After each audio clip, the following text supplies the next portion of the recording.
Welcome back to Essential Cocktails. I'm Dan Fellows, and today we're going to make one of the most simple but beloved cocktails in the world, called the Negroni.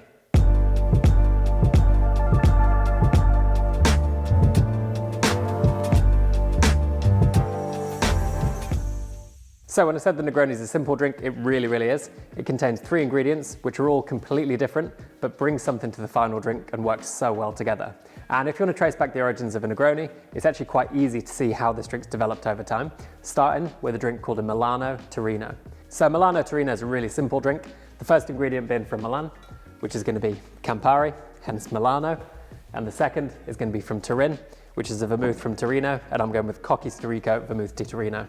And if you combine these two together, you get that delicious drink called a Milano Torino, but it's quite thick, quite heavy, quite kind of syrupy. And although that's not such a bad thing, over time this drink got lightened and was topped up with soda water or sparkling water to create a drink called an Americano. So the Americano gained lots of popularity, and understandably so. It's a really delicious drink, very refreshing, kind of bittersweet. But the story goes that in 1919, Count Camillo Negroni, who'd been traveling around the Americas and specifically New York, had grown really fond of kind of hard spirits and particularly gin. And he asked for his Americano to be strengthened with gin instead of soda water. And with that decision, the Negroni was born. So once again, going back to the simplicity of a Negroni, it really is very simple, and it's actually an equal part recipe traditionally. So I'm gonna go with 30 mils of gin, and this is gonna bring plenty of those botanical notes, a little bit of citrus in there. But what you can do here is actually use different gins, although I do recommend using a gin that's got plenty of those juniper flavors, kind of high intensity, because it's going up against such big ingredients that if you didn't use a really high intensity gin, it'd run the risk of being lost, and that kind of damaged the Negroni. So as I said, this is 30 mils for a single serve, but you could do 30 mils, you could do 300 mils if you prefer. You could even pour a bottle of each of these into a big container, decant it back into the bottles, keep it in the fridge, and this is one of the most batchable drinks in the world.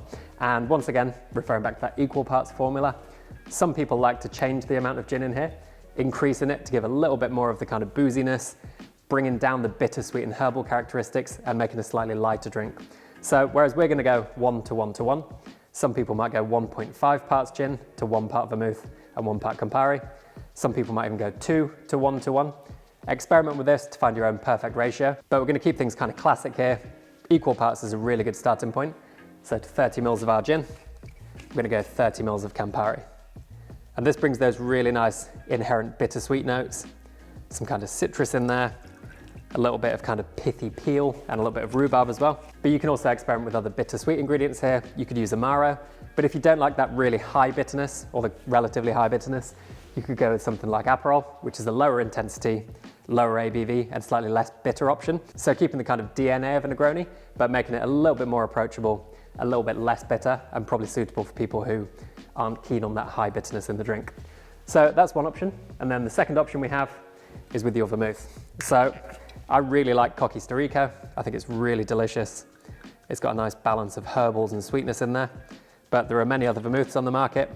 Experiment, find out which one you prefer, and we're gonna go 30 mils in this drink.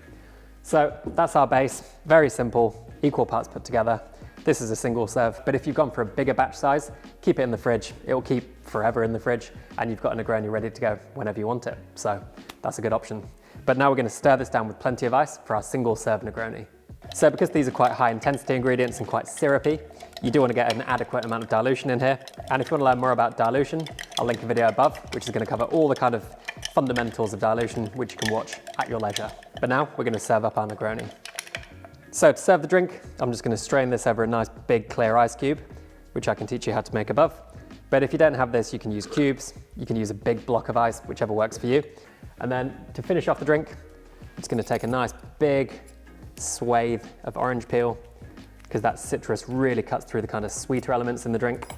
I'm going to express this over the top, around the rim of the glass, and then just give it a little tidy up just to finish off. So you just want to finish off by cleaning up those edges, making your garnish look as attractive as the rest of the drink. Drop that in there. And there we have the most simple but delicious, bittersweet and complex drink, which is a Negroni. Enjoy, everybody.